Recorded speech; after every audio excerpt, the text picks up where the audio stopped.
All right. So recently, my students have been getting interested in investing, and I've been showing them Palantir. I've owned Palantir since 2021.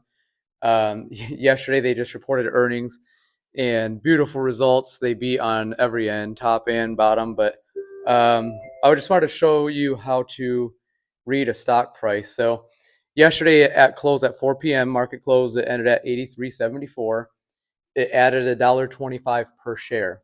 Okay, the 83.74 is the price per one share to purchase. Okay, so you can go into any exchange, Robinhood, uh, what are some other ones, Webull and things like that, and trade these.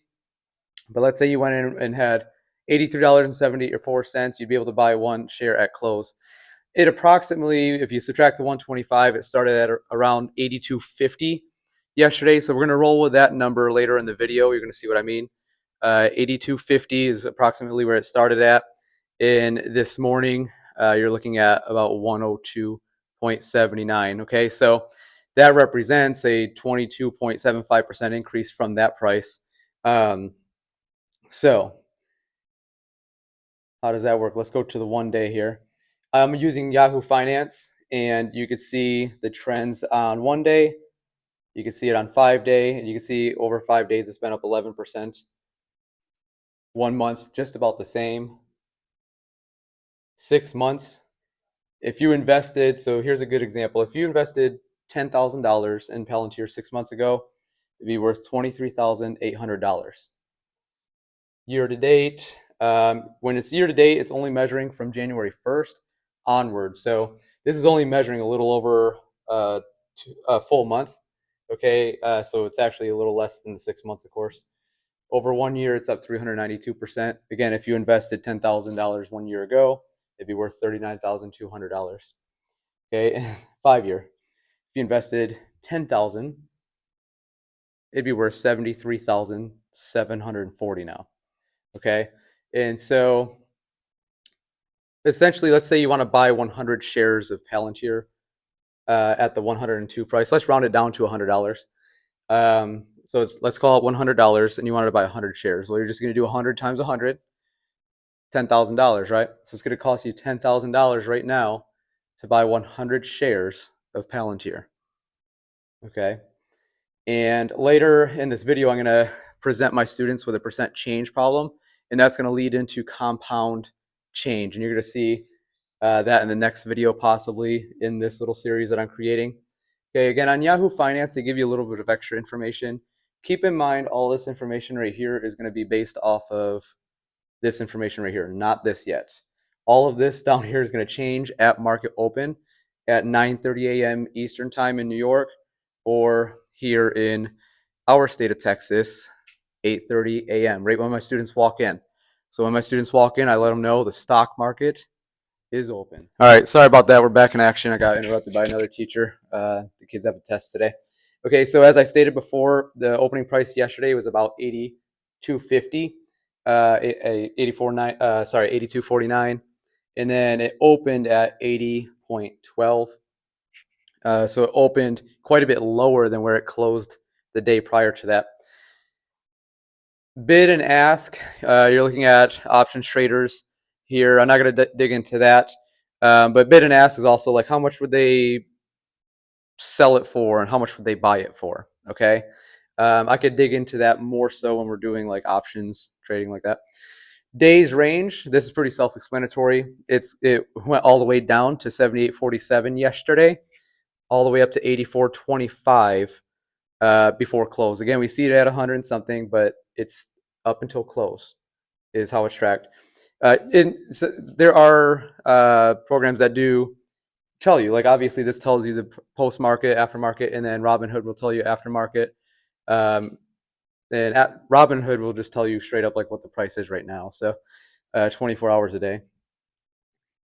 52-week range is going all the way from $16.48 all the way up to $85.22. With obviously it being over 100 today, that range is going to change. All right.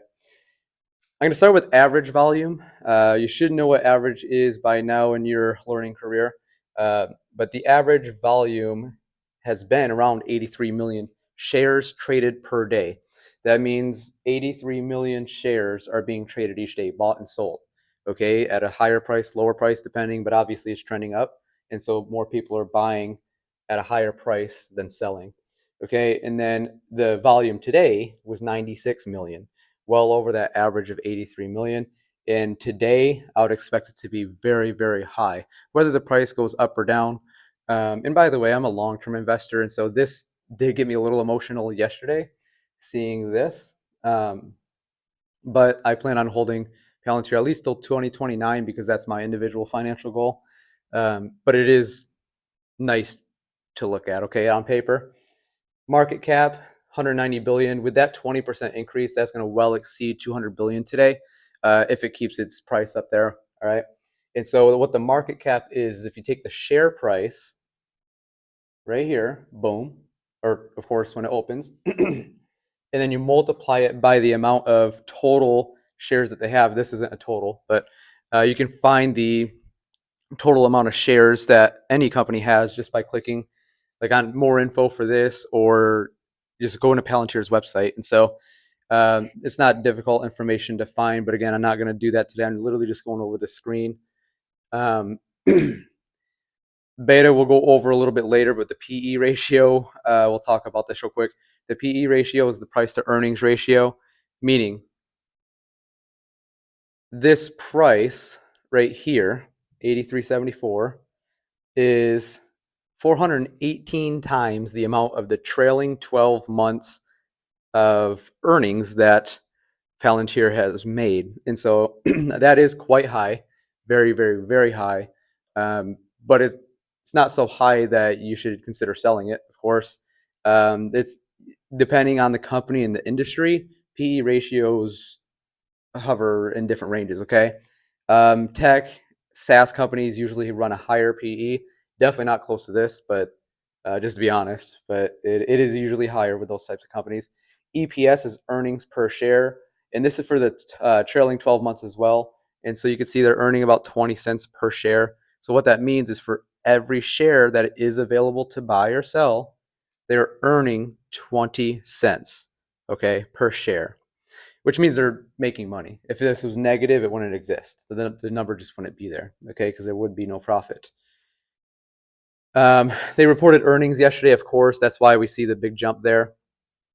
The average analyst 1 year target estimate is $53.42.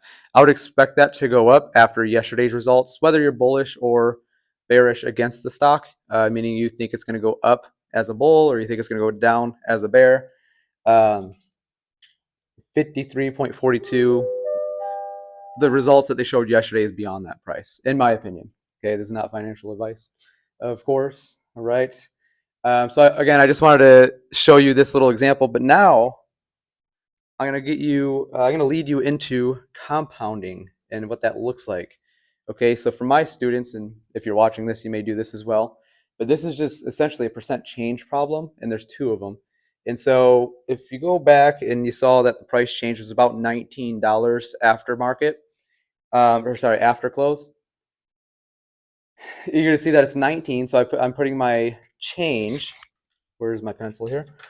My change over original. Okay, so the original price is about $82.50. For my kids, I rounded it up to $82.50 to make the math easier. Okay, and then of course every percent is out of 100, and so you're going to calculate the percentage there on that increase, and it's going to turn out to be about what you saw on that TV screen before this. But let's say you have an average cost of $23.78 per share. Okay, and you still have that $19 increase in the price from yesterday, but your average cost is $23.78. And so you can calculate the percentage gain in 1 day for you on this one stock. This just so happens to be my average on it. It probably will go up because I'm still going to buy Palantir. It's just my average right now is $23.78. I've bought when it was 6. I've bought when it was 8. I bought when it was 12. Bought when it was 16. Bought when it was 40. Bought when it was 45. Bought when it was 60. Okay, and so it just keeps going up. But so is the price as well. Okay, so again, I'm going to end you on that. If you want to leave your answer down in the comments for both of these, let me know. And this is, again, leading you into compounding wealth. Okay.